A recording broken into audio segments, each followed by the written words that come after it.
They're listening. When the world sleeps, the whispers begin.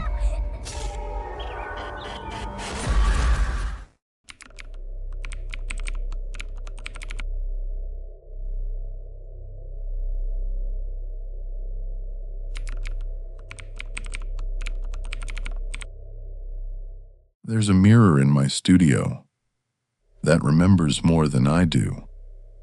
I bought it 6 months ago from an antique shop off Ashgrove Lane, the kind of place that smells like old varnish and regret. It was half buried behind stacks of broken picture frames. The owner said it came from an estate sale after a fire. He told me the fire started in the bedroom, the room where the mirror used to hang. I should have walked away, but something about it felt familiar. The surface wasn't perfectly reflective. Not like glass, it was like looking into water that remembered your face. At night, I'd turn off the lights in my studio, and the mirror would still hold the glow of the bulbs for a few seconds, as if it didn't want to let go. I thought it was a trick of the silver backing, until one night I saw someone standing behind me. When I turned around, there was no one there. This is case file 11-06A, the mirror that remembered. The mirror was heavy. The frame, carved oak with dark roots twisting across its edges, felt almost alive under my fingers. Rough, uneven, like veins. When I brought it home, I set it in the corner of my photo studio, facing my backdrop and camera tripod. I thought it'd add character, but the light behaved differently around it. Flashes from my strobe kit bent away slightly, as if the mirror absorbed instead of reflected them.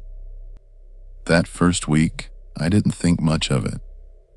I'd shoot portraits during the day, edit at night, and sometimes catch my reflection doing things I wasn't. A blink too late, a breath too long, a shoulder tilt that didn't match. It's strange how the brain justifies things it doesn't understand.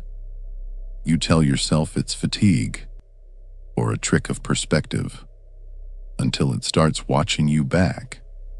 One evening, while cleaning the lens of my camera, I saw movement in the mirror's corner, like a hand withdrawing behind me. But I was alone. I took a photo, just to be sure. And when I checked the preview, there was a figure, partially obscured by the flash, standing directly behind my reflection. I don't know what scared me more, the figure's presence, or the fact that it looked just like me, only older. I tried to rationalize it. Maybe I'd accidentally double-exposed the image. Maybe the glass had impurities.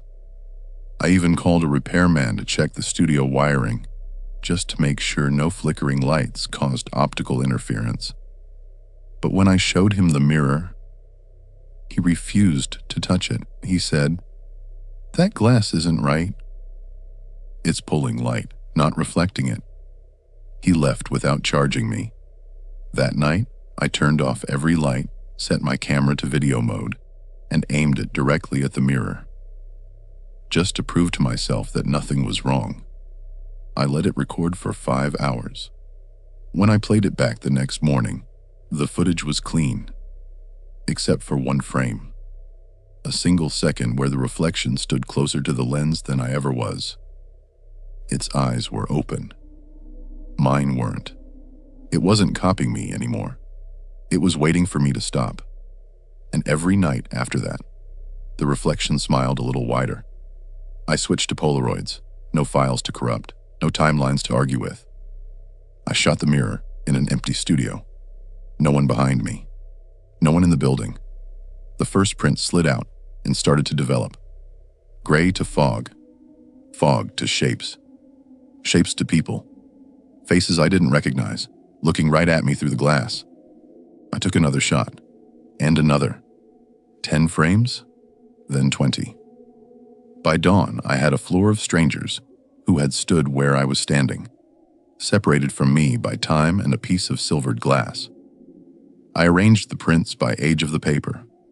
Older faces, older emulsions. In the earliest ones, the subjects were stiff, formal, Victorian collars, eyes like coins.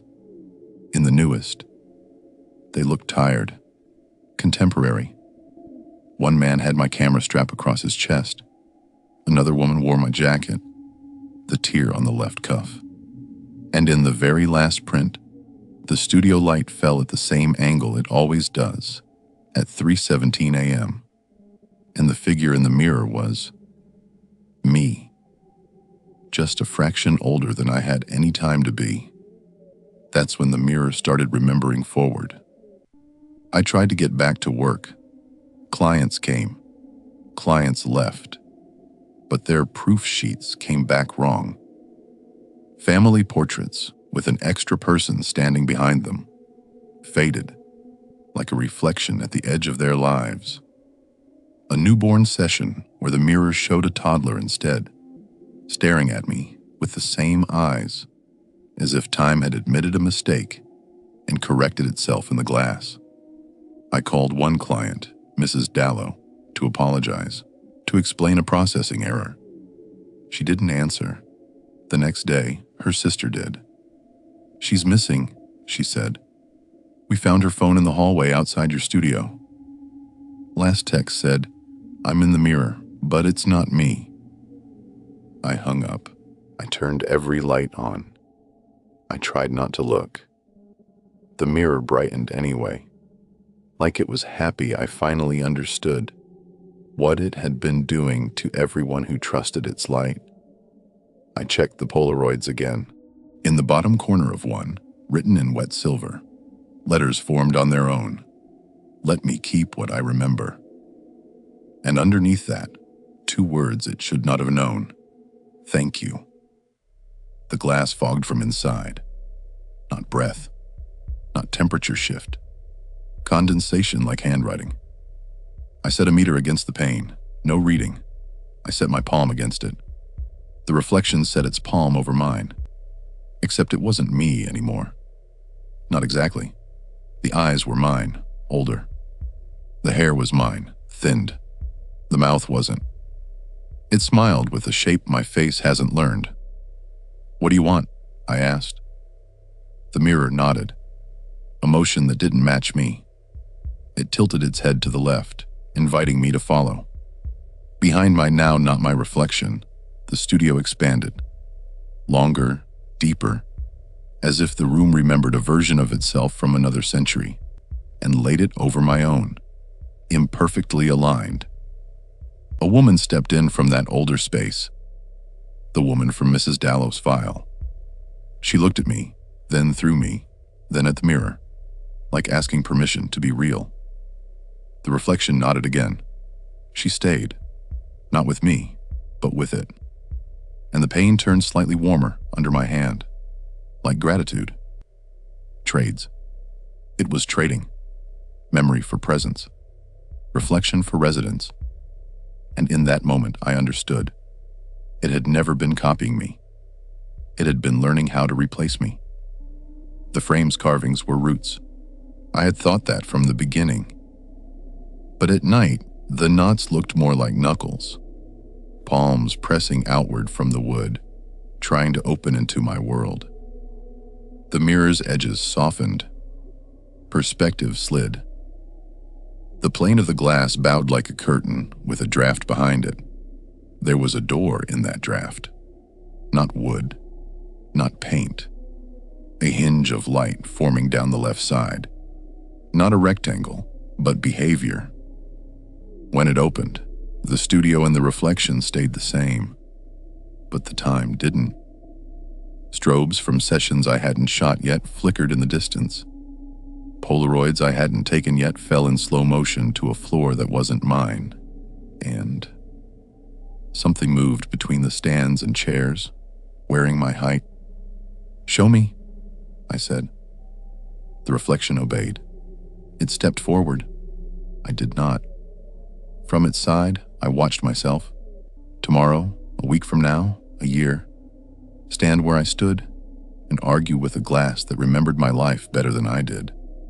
And then it showed me after, the way I would stand if I forgot how. I should have run. Instead, I asked a price. "What do you keep?" I asked. The mirror wrote on its breath again, "All who stand where you stand." And what do they get?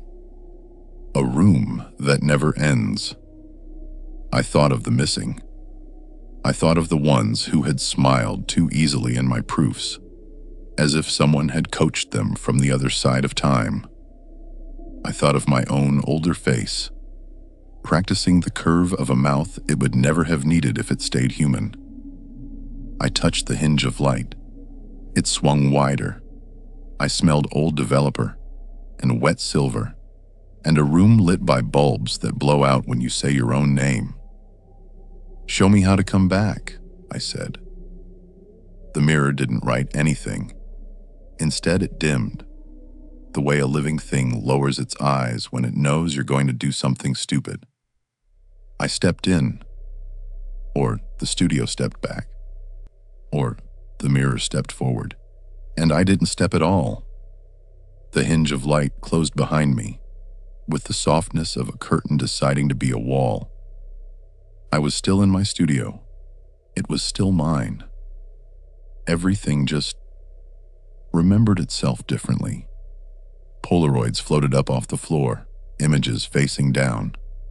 When they turned, they showed every version of me the mirror had practiced.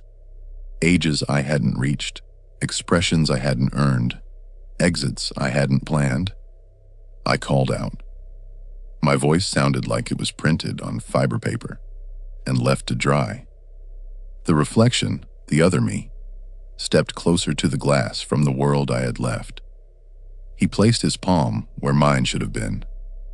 He smiled, the practiced smile. Then he stepped through, not into me, but past me, into my studio, into the day I had meant to have. I went to follow. The hinge of light did not open. Behind me, the studio stretched into a hall of mirrors.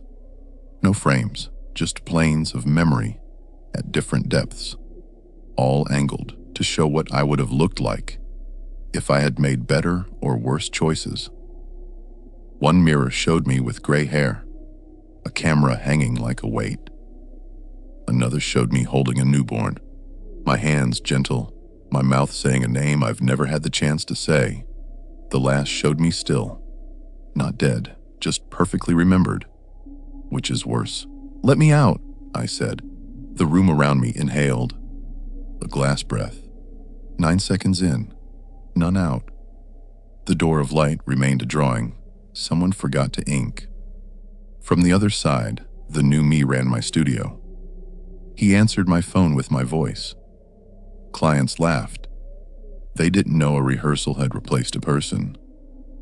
When he photographed them, the mirror behind him memorized their shapes. I pressed the pane. It warmed, the way it had warmed the night it thanked me for understanding. Silver lifted in tiny flakes under my fingertips like snow made of memory. Behind me, the hall of mirrors went darker. The only light left was the hinge, a thin, patient line. It widened just enough to show a child at the far end. 5, maybe 6. He held a Polaroid. He wouldn't turn it around. "Who are you?" I asked. He looked past me, to the place I'd left, to the life I thought I deserved. He pressed the Polaroid to the glass, from his side, and finally turned it. It was me, the way the mirror chose to remember me forever. Not smiling, not frowning, just kept. It had always been a trade. Not soul for soul, story for place. It kept the story. It made a place for everything it kept. When the hinge closed, the studio on the other side blinked. A camera flash I didn't fire. My replacement looked up, as if he'd heard a shudder behind his eyes. He tilted his head the way I never do. He smiled the way I never should have learned. That was the last time I saw my studio. The mirror still hangs on Ashgrove Lane. If you stand where I stood, it will remember you. Then it will ask to keep what it remembers. You won't feel the trade. You'll just feel seen. And for some people, that's enough. If you visit my studio now, you'll meet me. I'll shake your hand. I'll take your picture. I'll tell you to hold still while the light remembers you properly. And when you leave, you'll swear the room breathed. 9 seconds in, none out. As if the glass was counting how long you lasted without blinking. I am the voice in the dark, and this is Whispers at Dark. They're listening. When the world sleeps, the whispers never end.